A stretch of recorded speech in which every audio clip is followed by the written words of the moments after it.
Muito bem-vindos a mais uma dica do MDR.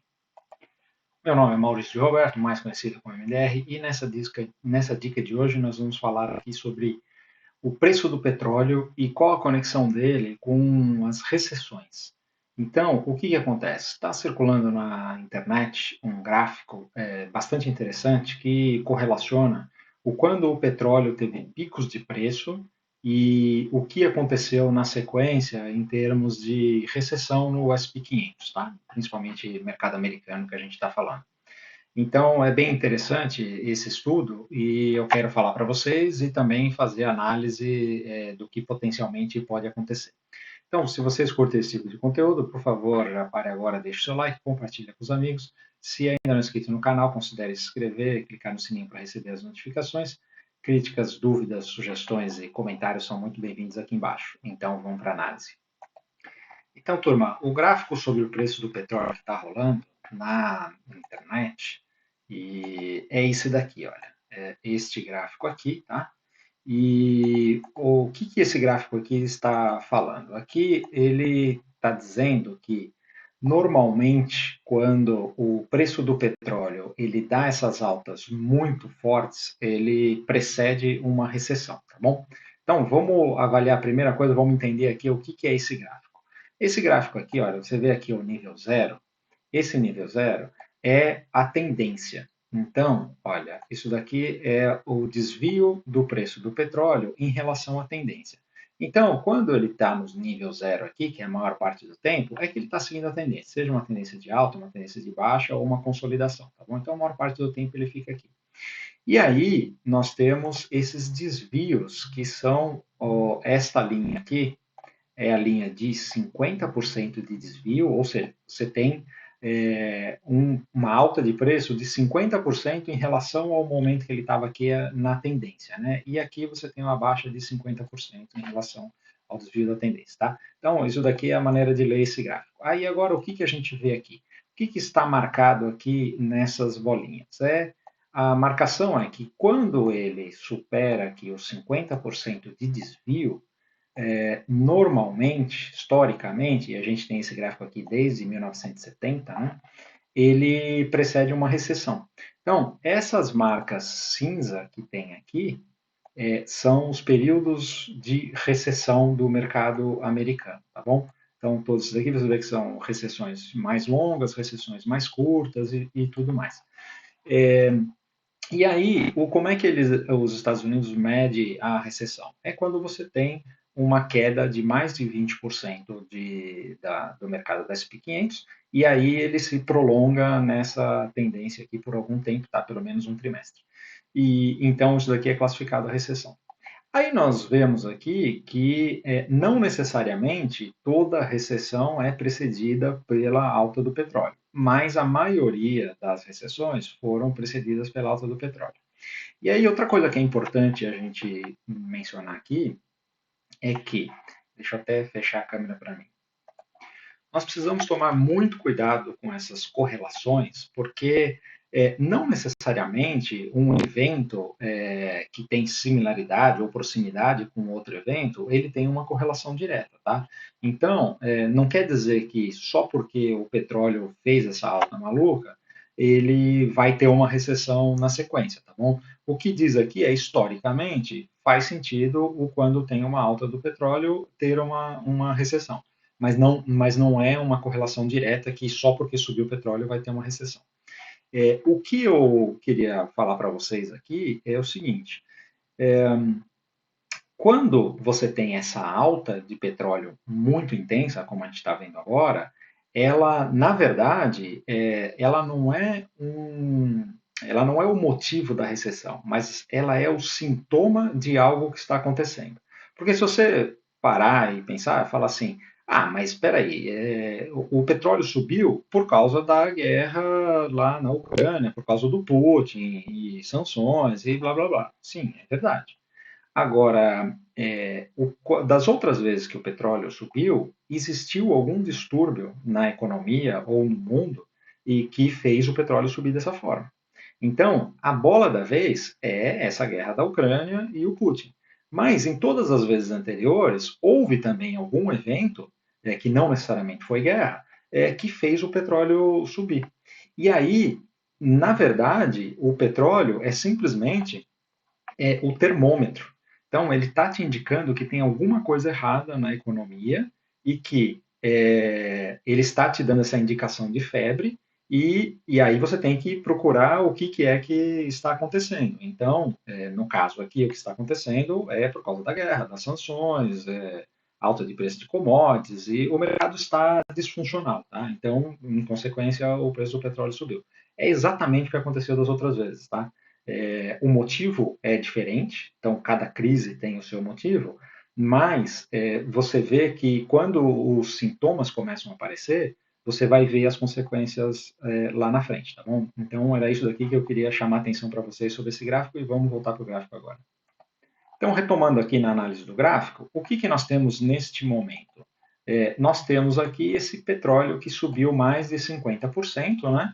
E aqui a gente vê que a cotação média aqui é acima de 104 dólares o barril. A gente teve o petróleo que chegou a quase 140 dólares, né, esta semana. Então, foi uma alta violenta aqui em relação ao preço que estava na tendência. Ele estava lá mais ou menos 70, 80 dólares, mais ou menos, né?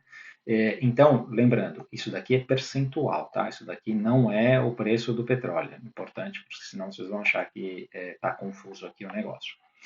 E aí, eu coloquei aqui embaixo o SP500, desde 1970, ele não vem aqui até 2020, esse gráfico, né? Mas não importa para a gente, porque o Covid foi um evento, olha, aqui que ele teve aqui a sua recessão, mas ela foi uma recessão relâmpago, tá?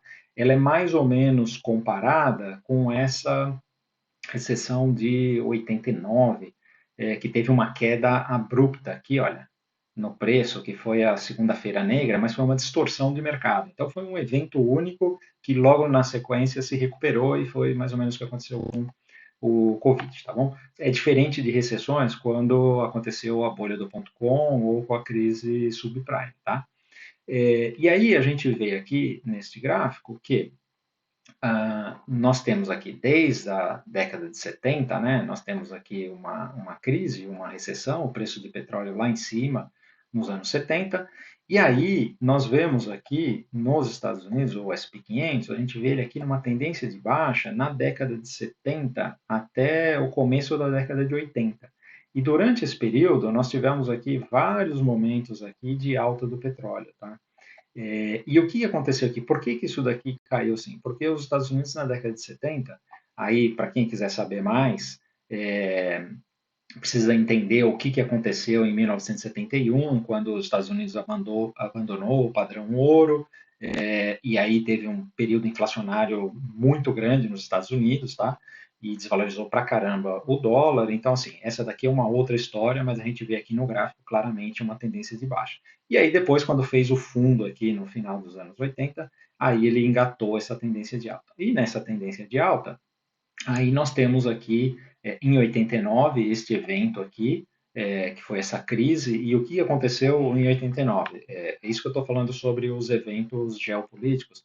Não importa o que é que está acontecendo, mas alguma coisa está acontecendo que traz a distorção para o mercado. Então, em 89, vamos recordar, 89 foi o período o final dos anos 80 início dos anos 90. O período da queda do Muro de Berlim foi o período onde acabou a União Soviética e estava acontecendo muita coisa no mundo, muitas transições no mundo. Tá? Então foi um período bem conturbado e aí gerou esse pico aqui do petróleo e também gerou um período recessivo aqui por conta das incertezas, tá bom? Depois a gente tem os mais óbvios. Os mais óbvios aqui foi na crise.com, então a gente vê aqui, olha, que um pouquinho antes de estourar a bolha, o petróleo deu a sua paulada para cima e o mercado fez pico aqui. Aí, na sequência, ele engatou aqui uma tendência de baixa que foi de um longo período, durou uns 3 anos isso daqui, até o mercado começar a retomar, tá bom? E, inclusive, o mercado chegou a fazer uma consolidação aqui de uma década. Eu já falei isso daqui várias vezes. Nós vemos aqui uma lateralização de preços, porque depois da crise.com ele foi subindo, subindo, subindo, não chegou a renovar topo, e aí veio a crise subprime. De novo aqui, olha. Em 2008, o preço do petróleo foi lá em cima, por quê? Porque o mercado estava disfuncional, estava com uma coisa totalmente diferente do que aconteceu lá no 89 e 90, né? O ano 2000 foi totalmente diferente, que foi a bolha do ponto .com, e aqui em 2008 foi a crise subprime, que foi a crise imobiliária no mundo inteiro e tal. E aí você vê que essas coisas, ponto .com, imobiliário, não tem nada a ver com o petróleo, mas o petróleo deu o seu sinal aqui, por quê? Incerteza. E aí depois a gente veio aqui com uma correção absurda, e de lá do final de 2008, 2009, a gente engatou uma tendência de alta que foi aqui só, olha, nós quase chegamos aqui em 2018, não sei se vocês lembram, a gente teve uma correção aqui em 2018, foi uma correção pequena, ela não chegou a ser uma recessão, porque corrigiu, se não me engano, 17 ou 18%, então não é classificado como uma correção. Mas para quem estava no mercado, ele engatou uma tendência de baixa no diário, o SP 500, que deu umas vendas maravilhosas, tá bom? E aí, que é um cenário parecido com o que a gente tem agora. E na sequência ele seguiu, né? Então, depois nós tivemos o Covid, e aí o Covid que foi aqui em 2020, o Covid foi uma paulada para baixo em 2 meses, no terceiro mês a gente já estava retomando para cima o mercado de novo, e aí que todo mundo sabe o que está acontecendo, que é muito recente, todo mundo lembra. Então agora nós temos a situação aqui do petróleo. E aí, então, eu expliquei toda essa análise aqui, essa correlação aqui do petróleo com o que acontece na economia, principalmente nos Estados Unidos, tá? Isso daqui, Estados Unidos ele puxa sempre o mundo, né? Então é importante a gente olhar os Estados Unidos. E agora eu quero mostrar para vocês algumas análises sobre o gráfico dos Estados Unidos, o S&P 500, para a gente ver como é que a gente se prepara para esse contexto, tá? Antes da gente ir para o gráfico do SP 500, eu quero falar para vocês aqui que tudo isso daqui que eu faço, essas dicas, as análises todo dia, é 100% focado em planejamento. Isso daqui não é para dizer, nossa, o Maurício mostrou aqui um gráfico que o petróleo explodiu e depois do petróleo veio uma recessão, então eu vou vender tudo que eu tenho, eu vou vender SP 500 e fazer o trade da minha vida. Não, não é isso que eu estou falando e não é esse o objetivo. O objetivo é planejamento. Então, agora, nós vamos mostrar o gráfico do SP 500 e nós vamos mostrar como o gráfico dá sinais e como é que a gente tem que reagir aos sinais que ele está dando, tá? Então, nós vamos ver o gráfico semanal, nós vamos ver gráficos anteriores, como é que é o comportamento, e vamos fazer aqui um planejamento, que esse planejamento é o planejamento que eu faço, o planejamento que eu tenho, e eu estou compartilhando com vocês. Quem quiser se aproveitar do planejamento e fazer as suas próprias análises, se posicionar de acordo, eu acho super legal, tá bom? Mas esse é o meu planejamento e a forma como eu vou agir, então não é recomendação para ninguém. Então agora vamos ver aqui o gráfico do SP 500 no semanal. O que a gente está vendo aqui no SP 500 semanal? Nós temos aqui, a gente tinha aqui uma linha de tendência de alta. Eu vou retomar esta análise porque é sempre importante, porque eu não sei, tem audiência rotativa, eu não sei quem viu as análises anteriores, quem está chegando agora aqui no canal, então a gente fala de novo, tá? Nós tínhamos aqui uma clara tendência de alta, com as médias alinhadas, né? Uma linha de tendência de alta, e aí o que aconteceu? Chegou aqui, fez um topo, fez um fundo, fez um topo mais alto, aqui fez uma divergência de topo no IFR, que a gente acabou de falar, e perdeu esta linha. Quando perdeu essa linha, ele veio direto aqui para a média de 50 períodos. Aí ele voltou aqui e tocou a média de 20 períodos aqui por baixo. E agora fez um novo fundo aqui e veio e tocou a média de 50 períodos por baixo e virou para baixo aqui.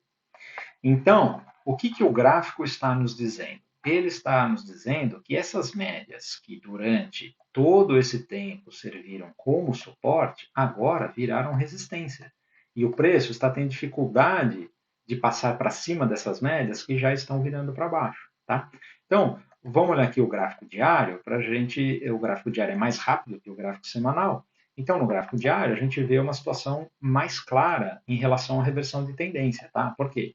O semanal, ele pode ter feito fundo aqui e retomar a alta e a gente não ter uma correção do jeito que está esperando. Mas o diário, como ele é mais rápido, ele mostra uma situação aonde pode ser um precursor do que vai acontecer no semanal, tá? Então acontece primeiro nos 60 minutos, depois no diário, depois no semanal e é assim que as reversões de tendência se formam. Então a gente vê aqui aqueles topos com a divergência, né? A gente tinha aqui a linha de tendência, ele perdeu, olha aqui no diário, lá no semanal ele aparece uma perda direta, né? Aqui ele vem, testa, faz um topo mais baixo no diário, a média de 20 períodos segura o preço e ele vira para baixo aqui. Aí ele perdeu todas as médias, aqui, tá vendo? Até de 200 períodos já foi. Quando ele volta, o que acontece? Ele vem aqui, ele encontra a média de 100, a média de 20, a média de 50, elas estão todas bagunçadas aqui, já virando para baixo. E aí o que, que ele faz? Ele cai novamente, passa da média de, 100, de 200 períodos. Aí volta aqui na média de 200 períodos, já virou resistência. Então a gente tem o preço trabalhando abaixo de todas as médias e todas as médias virando para baixo. Olha. Tá vendo? Olha a média de 20. E aí o preço começa a respeitar a média de 20 períodos. Do mesmo jeito em que ele respeitou quando ele estava aqui nessa tendência de alta, entendeu? Agora ele está numa tendência de baixa aqui no diário. E aí, o que, que acontece? Do jeito que o gráfico está indicando aqui, ele está falando para a gente que ele vai continuar caindo mais. Ele vai vir aqui fazer mais um fundo, depois vai voltar, porque nós temos volatilidade. Então, esse daqui é um indicativo onde a gente já tem o gráfico diário numa tendência de baixa e a gente tem o gráfico semanal prestes a iniciar uma tendência de baixa, tá bom? Então, agora falamos sobre reversão de tendência, falamos sobre a situação do momento. Agora vamos ver um pouco de histórico, o que aconteceu lá naqueles períodos que a gente mostrou no gráfico da recessão do petróleo. Olha, eu não tenho muito histórico aqui para trás, então não dá para mostrar lá aquelas da década de 70. Mas aqui da década de 80, olha, 87 nós tivemos a Segunda-feira Negra. Tem até filme sobre isso daqui, tá bom? Filmes muito bom retratando aqui o que aconteceu. Isso daqui foi um evento totalmente financeiro, então ele não deu indicação e foi uma queda absurda, muito parecida com o que aconteceu no Covid, tá bom? E aí, na sequência, o que acontece quando tem essas correções? O preço ele vem e aí ele começa, lembra que eu falei sobre as médias atuarem como é, resistência? Ele vem, fica tentando aqui furar a média, não consegue, até que ele consegue. Aí, quando o preço começa a trabalhar acima das médias, ele pega, engata a sua tendência de alta e aí, olha, tudo fica alinhado e volta ao que era antes. Então, essa daqui foi uma situação de 87. Depois, na sequência, nós tivemos lá 89 e 90, que foi a história do Muro de Berlim. Né? Então, nós temos aqui, isso aqui é gráfico semanal, tá? Nós tínhamos aqui divergência também de IFR, aí ele faz uma correção forte aqui, vem tocar a média de 200, volta aqui, sente as médias, faz um fundo mais alto e aí retoma a sua tendência e vai embora, tá? Por quê? Porque foi um evento muito de incerteza, mas no final das contas teve muito pouco impacto no mundo. Você pode olhar filme lá, no final das contas, McDonald's foi para a Rússia e começou a festa lá e tudo deu certo, né? Não teve uma coisa muito traumática como nós estamos enfrentando agora na guerra da Ucrânia, né? Vamos seguir aqui. Aí depois nós tivemos uma década de bonança, né? E o gráfico foi só para cima e até ele fazer o pico aqui nos anos 2000. Então, aqui nos anos 2000, olha, esses sinais aqui são muito importantes. Eu sempre falo desses arredondamentos de topo. O preço vai tendo dificuldade de fazer topo depois de uma tendência de alta super forte. E aí ele pega, quais são os sinais que ele dá? Ele começa a perder linha de tendência. Aí, olha só, ele faz um esforço, aí bate aqui na média por baixo, desce, faz um fundo mais baixo, vem de novo. As médias já se cruzam aqui, a média de 20 segura o preço, e aí ele vai e engata uma tendência de baixo. Daqui é gráfico semanal. Vocês veem que esse gráfico semanal, esse trecho aqui, já está muito parecido com aquele trecho do gráfico diário que eu mostrei. O comportamento das médias, o comportamento do preço, sem conseguir romper as médias, então ele começa a virar para baixo. Então, o gráfico ele dá muito. Isso daqui é um gráfico semanal, então imagina quanto tempo isso daqui aconteceu antes de engatar a tendência. Ou seja, o gráfico avisa, pelo menos aqui no ano 2000, ele avisou bastante. Quando a gente vê aqui o 2008, vocês vão ver que é parecido também. Olha só, os mesmos indicativos. Aqui a gente tem divergência de topo, ele tem dificuldade de fazer, desculpa, ele tem dificuldade de fazer um topo mais alto, né? Ele tinha aqui uma linha de tendência de alta aqui, aí o que, que ele faz? Ele já dá uma espetada mais forte aqui, aí não consegue renovar o topo aqui com força, volta de novo na linha, faz um topo mais baixo, vocês viram, isso aqui está muito parecido com o que a gente está vendo agora. E aí ele vem aqui e faz uma queda, faz um pivô de baixa, né? Importante. Quando ele faz o pivô de baixa, aí aqui ó, ele fez até um fundo duplo, e aí tentou fazer o pivô de alta, né? Tentou romper aqui. E aí o que aconteceu? Encontrou a resistência aqui das médias e virou para baixo. Aí ele vira para baixo, ele não cai de uma vez, tá vendo? Ele sente a resistência, sente o suporte aqui. Aí tenta de novo, faz um pulo do gato morto, até depois cair. Então, o gráfico avisa a gente de várias formas. A gente não vê se não quer. Então, o que, que acontece agora? Vamos voltar para a nossa situação do gráfico semanal e vamos desenhar o planejamento para ver como é que a gente vai se posicionar. Comparando com aqueles gráficos semanais que eu mostrei lá do passado, em que estágio nós estamos aqui agora? Nós estamos aqui numa divergência de topo, nós estamos aqui na perda da linha de tendência, nós viemos aqui testar a média de 50, reagiu, bateu aqui na média de 20 por baixo, a média de 20 está virando para baixo, mas ainda não cruzou, e aí ele fez aqui mais uma tentativa de pivô de baixa, retomou, segurou na média de 50 por baixo e agora está virando aqui para baixo. Então, o que, que a gente vai ter aqui? Nós temos sempre dois cenários e é assim que a gente tem que fazer o planejamento. Nós temos o cenário em que esse negócio se comporta muito bem e ele engata essa tendência de baixa aqui, que ele já deu todos os sinais de tendência de baixa, o gráfico diário já está em tendência de baixa, e aí ele continua aqui no zigue-zague, vem aqui testar essa média de 100 períodos aqui, que está perto dos 4.000 bola, que é um suporte importante, aí faz uma nova reação, aí quando eu fizer essa nova reação aqui, a média de 20 já vai estar cruzando a de 50, aí ele testa esse fundo e aí vem aqui e faz uma perna mais forte de baixa para vir testar aqui. Então, e aí ele encontra a média de 100 e assim por diante, tá? Então, esse é o cenário A do que o gráfico está nos mostrando, que é muito parecido com o que a gente viu ali atrás. O cenário B é o cenário aonde, olha, se resolve a guerra, as coisas se ajeitam e tal. E lembrando que não estamos falando só de guerra, né? Essa história do petróleo, não adianta falar. Aqui eu vou ter que pôr a câmera de novo porque é importante. Eu sempre reforço que a gente aqui não tem posição política, a gente faz análise de gráfico. E sobre política, a única posição que a gente tem é que todos os políticos são iguais, todos são ruins e nenhum faz nada de bom, tá bom? Essa é a minha posição política. Então, o que acontece? Quando a gente vê o petróleo chegando nessa situação, não adianta fazer como lá nos Estados Unidos estão se fazendo agora, colocando a culpa no Putin. Por quê? Ele tem culpa? Ele tem culpa, obviamente. Se ele não tivesse invadido a Ucrânia, a gente não estava vivendo essa situação que a gente está aqui. Agora, a reação, ela só é a consequência ela é a gota d'água, e a gota d'água que transborda o copo, ela não é a única culpada. Você veio enchendo o copo de água durante um tempão, e aí a última gota, que é o Putin está fazendo agora, transbordou o copo. E aí você coloca toda a culpa na última gota. Não, a culpa é de todo mundo que encheu o copo. E o que é esse encher o copo? O encher o copo são uma série de decisões que foram tomadas, tá?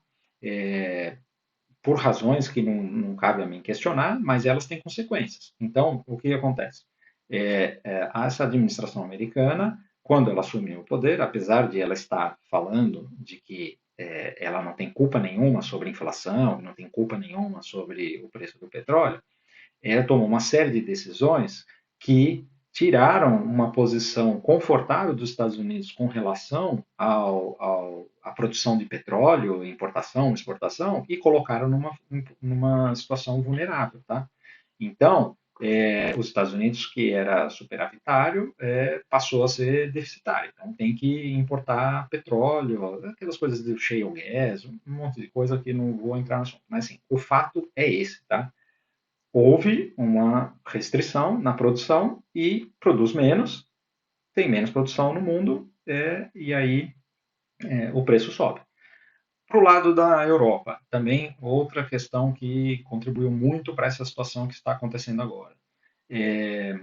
A Europa, há um tempo atrás, tomou uma decisão, principalmente a Alemanha, tá? E a Alemanha é a maior força da Europa, tomou uma decisão aonde tinha um monte de usina nuclear e depois de Fukushima, no Japão, teve uma pressão, falou assim, isso é perigoso, não sei o quê. Eu não vou falar sobre isso daqui, eu tenho as minhas opiniões, mas a pressão foi essa, e aí a Alemanha tomou a decisão de desligar a maioria das suas usinas nucleares e migrar para energias renováveis. Ótimo. Só que as energias renováveis, além de ser mais caras, elas são instáveis e não são suficientes para suprir toda a necessidade da Europa e principalmente da Alemanha. E aí o que acontece? Esse movimento foi feito de forma atabalhoada, então desligaram usinas antes de ter as energias renováveis realmente suprindo toda a demanda, e a consequência foi que a Alemanha e a Europa ficou dependente, muito dependente do gás natural que vem da Rússia. Então, o que acontece? Quando você se coloca numa posição dessa, quando você toma uma decisão dessa, tem que saber o que está acontecendo. Tem que saber quais são as consequências. E as consequências o Putin tem esse poder sobre a Europa hoje que ele não tinha no passado. Se a Europa tivesse mantido a energia nuclear no patamar em que estava e até crescido ou modernizado, certamente o Putin não estaria nessa posição. Não sei se ele invadia a Ucrânia ou não, isso daí o cara é maluco, não dá para falar. Mas a Europa não estaria nessa posição vulnerável que está agora por conta dessas decisões que foram tomadas há décadas atrás. Então as coisas têm consequência, tá? Então muito cuidado quando a gente critica e fala que tal evento aconteceu, então a consequência foi aquela. Não, tem que analisar todo o histórico. E o legal dos gráficos é que os gráficos mostram o histórico e eles deixam a gente se preparar para cada evento, tá? Então, para concluir agora no gráfico, o que eu queria falar para vocês é o seguinte: a gente pode ter uma reversão dessa história toda e acabar a guerra, sei lá, aqueles caras lá são meio malucos, né? Alguém pode matar o Putin, é, envenenar o cara, depor ele, pode acontecer um monte de coisa, né? E acaba a guerra e tudo volta ao normal, o McDonald's volta para a Rússia e vida que segue. E aí esse negócio chega, vem aqui, faz um novo teste aqui do fundo, vem aqui, e aí começa a engatar uma tendência de alta, e aí faz um pivô de alta aqui, e aí vai embora, tá? Isso daqui pode acontecer muito bem. Agora, eu preciso me preocupar com isso daqui? Não. Por quê? Porque eu vou me posicionar de acordo com os movimentos que o gráfico fizer. Então, se o gráfico diário está em tendência de baixa, eu vou me posicionar vendido. E toda vez que o preço fizer um repique, por exemplo, se ele repicar aqui, eu vendo mais. Se ele repicar aqui, eu vendo mais. Até ele voltar a fazer os seus pivôs de alta e aí a gente começa a comprar toda vez que ele, vamos supor, ele vem aqui e faz isso. Aí ele volta aqui e faz aqui um ombro, cabeça, ombro, invertida. Deixa um fundo. Aí a gente começa a comprar. E aí toda vez que ele cai, a gente compra e vai embora. Então, é esse o planejamento que a gente tem que fazer. Não importa o que está acontecendo no mundo, não para análise gráfica, né? Lógico que importa, estamos todos juntos nesse barco, né? Então, eu estou sendo frio aqui na análise, tá? Não sou frio com relação à questão humanitária do que está acontecendo. Isso daí é um drama para todo mundo. Agora, se você quer operar na bolsa, você tem que operar de forma profissional e de forma fria. A sua análise tem que ser fria, ela tem que ser isenta de emoções, tá? Você não pode deixar, independente da emoção que você tenha, você não pode deixar a emoção te perturbar na sua análise. Então, é isso que eu vou fazer. Nós temos esses dois cenários. Se ele começar a fazer esse zigue-zague de alta, a gente vai retomar as compras e não importa se o Putin está vivo, está morto, se a guerra continua ou não, o que importa é que o gráfico está falando. E se ele engatar uma tendência de baixa, também não importa se o Putin está vivo, está morto, se acabou a guerra, se ele engatar uma tendência de baixa, eu vou continuar vendendo. No momento, eu estou operando vendido, tá? E a mesma coisa vale para o gráfico no Brasil. Tá? Essa é uma análise aqui mais ligada ao mundo. Obviamente, isso tem as consequências no Brasil. E a gente tem que olhar como é que o gráfico do Brasil reage. Se Se o gráfico do Brasil seguir em tendência de alta, que é o que ele está agora, a gente tem que continuar comprando, mesmo que aqui fora esteja caindo, tá? Por quê? O dinheiro, ele não some, ele apenas migra. Então, você pode ter um dinheiro que está saindo do mercado americano, dos países do primeiro mundo, e migrando para o mercado brasileiro. E o mercado brasileiro pode subir sem problema nenhum com os outros descendo. Por isso que é importante ficar de olho no gráfico, tá bom? Então, turma, era isso que eu queria falar. Ficou longa essa dica, mas acho que ficou interessante. Então, espero ter ajudado. E se vocês curtirem esse conteúdo, antes de ir embora, por favor, deixe seu like, compartilhe com os amigos. Se não é inscrito no canal, considere se inscrever e clicar no sininho para receber as notificações.